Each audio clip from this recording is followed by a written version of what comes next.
วันนี้เราสิมาแนะนำ PC งานเวียดนามเนาะหรือว่ามีห้อ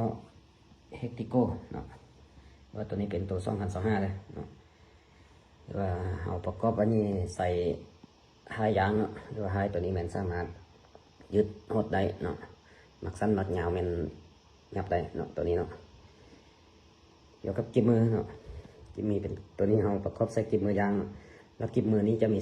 ทรงแบบเด้อเนาะมีหางยางและไม้เนาะคันว่าได้บางไม้ใส่ไม้เนาะเพื่อไม้นี่มันจะโบเมนเนียไม้อันแบบไม้อัดคือเจ็ดตัวเก่าเด้อเนาะตัวนี้จะเป็นเนียไม้แห่เนาะไม้แห่เนาะตัวนี้เดี๋ยวเขาจะเสียนไม้แห่เลยเนาะมันจะเป็นไม้สักไม้ยังเนี่ยเนาะหรือว่าเป็นไม้แห่เลยแข็งเนาะตัวนี้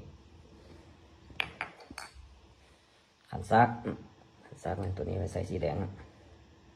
ประมาณนี้เนาะหรือว่ากองตัวนี้ใส่กองเวทฮันเตอร์เนาะกำลังซูมเป็น4 คูณนี่นะบรรทุกจริงนี่4 คูณ 16 4 ลบ 16เนาะตัวนี้46หน้าเหรียญ44เนาะพอ30เนาะตัวนี้เนาะเสลงคมสัตว์เนาะเลยเคยใส่เวทฮันเตอร์กับชีฮูเลยเนาะมันความละเอียดของเสลงใส่ดีเนาะตัวนี้เนาะแต่ว่าราคามันก็อยากสูงหน่อยนึงเนาะสูงกว่าอันพวกเดียหน่อยนึงเนาะแล้วตัวนี้เป็นตัวปรับสปริงดอกบาวเนาะตัวนี้เนาะว่ามักลมคอยลมแห้งมันสามารถปรับเอาอยู่ตัวนี้ได้เนาะสำหรับเครื่องห้านเขาเนาะแล้วเครื่องบางห้านจะบ่มีตัวนี้เนาะเอติโก้นะมันจะบ่มีตัวปรับตัวนี้มันจะเป็นตัวห้านเข้าซื้อๆนะแต่ว่าตัวนี้จะปรับได้เนาะมักลมแห้งลมคอยปรับตัวนี้เนาะล็อกวาล์วพอจำเป็นตัดก็ได้เนาะมาปรับมาแปลงเอาอย่างนี้เนาะเอาจุดลมพอออกก็ได้เนาะยิงซูปเพียงนึงเอายิงฮอด100 กว่าบาทก็ได้เนาะหรือว่าปรับเอามักแห้งมักคอยแปลงเอาอย่างนี้เนาะ FC ลองเอาไปเฮ็ดนึงเนาะ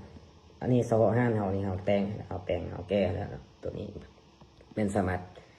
ปรับความแห้งของลมอยู่นี่ได้แล้วแรกเนาะเป็นแรกบ็อกคูเนาะ16 แวนเนาะคือว่าอัพ100เนาะตัวนี้ใส่โอลิงแข็งใส่ซูเปอร์ลิงแข็งเนาะตัวนี้